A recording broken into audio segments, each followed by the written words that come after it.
भोपाल से प्रस्तुत हैं प्रादेशिक समाचार। नमस्कार, समाचारों के साथ मैं जितेंद्र रघुवंशी। पहले मुख्य समाचार। प्रधानमंत्री नरेंद्र मोदी ने कहा है कि प्रधानमंत्री आवास योजना आत्मनिर्भर भारत का प्रतीक है। मुख्यमंत्री श्री शिवराज सिंह चौहान ने कहा है कि प्रदेश के सभी विभागों के शासकीय कर्मचारियों को पात्रता अनुसार शीघ्र पदोन्नति दी जाए।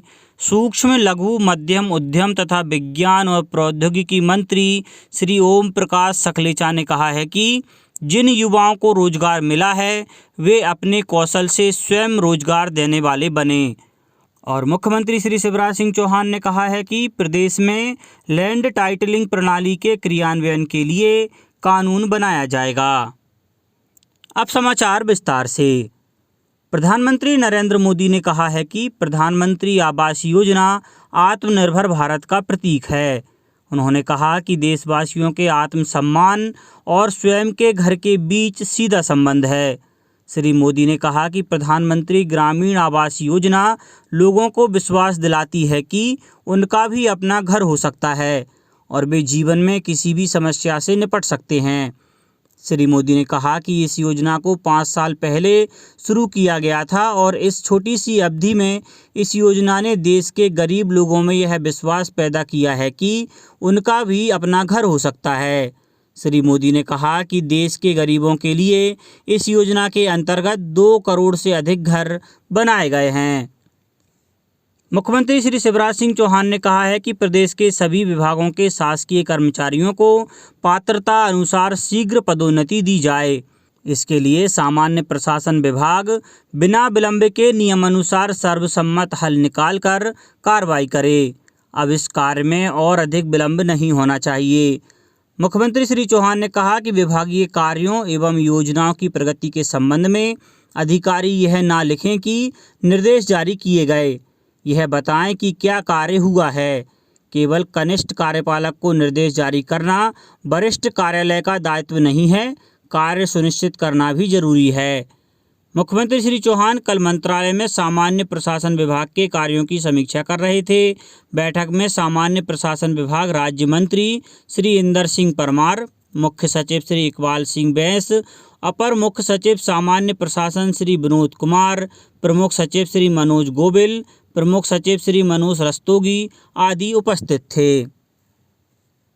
सूक्ष्म लघु मध्यम उद्यम तथा विज्ञान और प्रौद्योगिकी मंत्री श्री ओम प्रकाश सकलेचा ने कहा है कि जिन युवाओं को रोजगार मिला है वे अपने कौशल से स्वयं रोजगार देने वाले बने। गोविंदपुरा औद्योगिक प्रशिक्षण संस्थान में संपन्न हुए जिला स्तरीय रोजगार मेला में राजस्व परिवहन मंत्री श्री गोविंद राजपूत ने कहा कि इन युवाओं को कंपनियां उचित प्रशिक्षण भी दें जिससे वे रोजगार से जुड़े रहें और उत्पादन भी बढ़े। मेला में क्षेत्रीय विधायक श्रीमती कृष्णा गौर तथा बैरसिया विधायक श्री विष्णु खत्री भी उपस्थित थे। मंत्री श्री सकलेचा ने कहा कि प्रधानमंत्री श्री नरेंद्र मोदी की मंशानुरूप मुख्यमंत्री श्री शिवराज सिंह चौहान और मध्य प्रदेश शासन प्रदेश को आत्मनिर्भर बनाने की दिशा में दृढ़ संकल्पित है। उन्होंने कहा कि प्रदेश के युवाओं को रोजगार मुहैया कराने के लिए इन मेलों का आयोजन किया जा रहा है। उन्होंने युवाओं से कहा कि वे ऐसी शिक्षा ग्रहण करें जो 100% रोजगार देती है।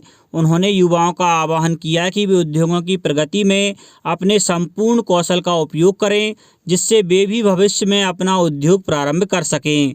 उन्होंने युवाओं को रोजगार देने वाली कंपनियों के प्रतिनिधियों को भी धन्यवाद दिया। मुख्यमंत्री श्री शिवराज सिंह चौहान ने कहा है कि प्रदेश में लैंड टाइटलिंग प्रणाली के क्रियान्वयन के लिए कानून बनाया जाएगा।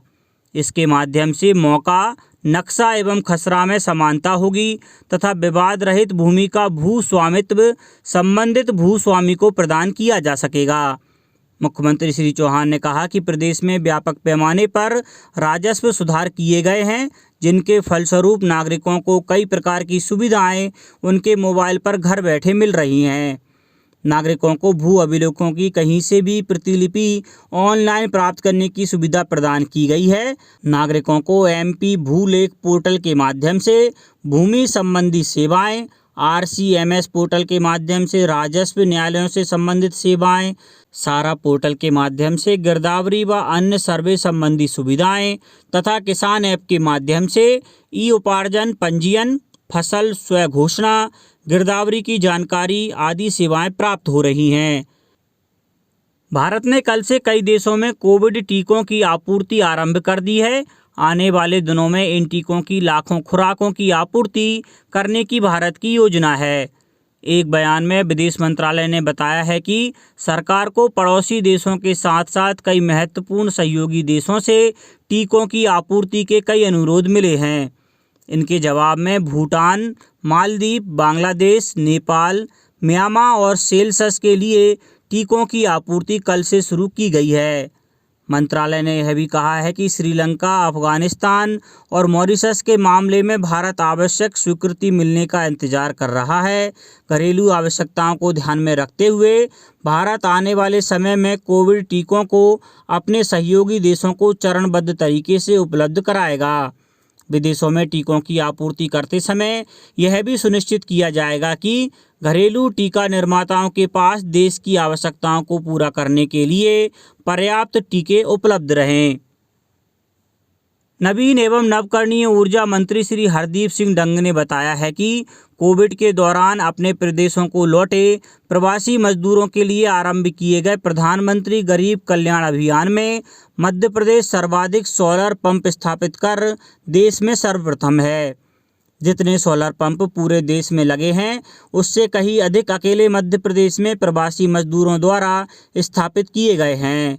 श्री डंग ने बताया कि प्रवासी श्रमिकों की सहायता के लिए 24 जिलों में 3,490 सोलर पंपों की स्थापना की जाना थी। इसके विरुद्ध 3,224 पंप की स्थापना कर 92.4% लक्ष्य की पूर्ति कर ली गई है। सोलर पंप स्थापना में श्रमिकों को 15,000 श्रमिक दिवस रोजगार मिला है। हरदा जिले की बेटियों को भी बेटी बचाओ बेटी पढ़ाओ योजना का लाभ मिलेगा। किसान कल्याण तथा कृषि विकास मंत्री श्री कमल पटेल ने महिला बाल विकास विभाग द्वारा नवाचार करते हुए संचालित महिला सशक्त वाहिनी प्रशिक्षण कक्षा में संबोधित करते हुए यह बात कही। उन्होंने कहा कि देश, प्रदेश और समाज के सर्वांगीण विकास के लिए नारी सशक्तिकरण जरूरी है। इसके लिए महिलाओं एवं बालिकाओं के लिए संचालित प्रत्येक योजना का लाभ मिलना भी आवश्यक है। इस अवसर पर अध्यक्ष जिला पंचायत हरदा श्रीमती कोमल सुदीप पटेल भी मौजूद रहीं। मुख्यमंत्री श्री शिवराज सिंह चौहान की सूझबूझ, नवाचारी वित्तीय सुशासन और अनुशासन अपनाने से कोविड-19 के बाद आर्थिक चुनौतियों से जूझता मध्य प्रदेश अब अन्य राज्यों से आगे हो गया है। विकास के 4 महत्वपूर्ण क्षेत्र खाद्य, उद्योग, नगरीय प्रशासन और ऊर्जा में तेज गति से आवश्यक सुधार लाने से अब मध्य प्रदेश को 18,134 करोड़ रुपए के अतिरिक्त वित्तीय संसाधन लेने की सहूलियत मिल गई है। किसानों के साथ 11वें राउंड की बातचीत में सरकार कुछ झुकती हुई नजर आई। केंद्र ने बुधवार को किसान नेताओं को 2 प्रपोजल दिए। केंद्र ने किसानों के सामने प्रस्ताव रखा कि 1.5 साल तक कृषि कानून लागू नहीं किए जाएंगे और वो इस संबंध में एक हलफनामा कोर्ट में पेश करने को तैयार हैं। इसके अलावा एमएसपी पर बातचीत के लिए नई कमेटी का गठन किया जाएगा। कमेटी जो राय देगी उसके बाद एमएसपी और कानूनों पर फैसला लिया जाएगा। हालांकि किसान नेता कानूनों की वापसी पर ही अड़े हुए हैं। किसानों और सरकार के बीच अगली बैठक 22 जनवरी को होगी और किसान इसी बैठक में प्रस्ताव पर अपना जवाब देंगे। किसानों ने साफ कर दिया है कि 26 जनवरी को ट्रैक्टर रैली होगी। अंत में मुख्य समाचार एक बार फिर। प्रधानमंत्री नरेंद्र मोदी ने कहा है कि प्रधानमंत्री आवास योजना आत्मनिर्भर भारत का प्रतीक है।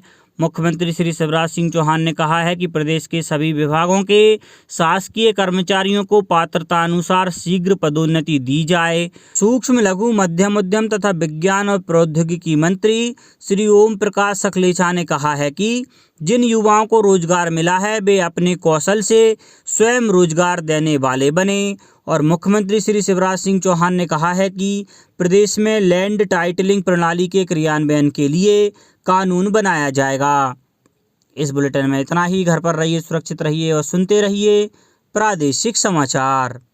नमस्कार।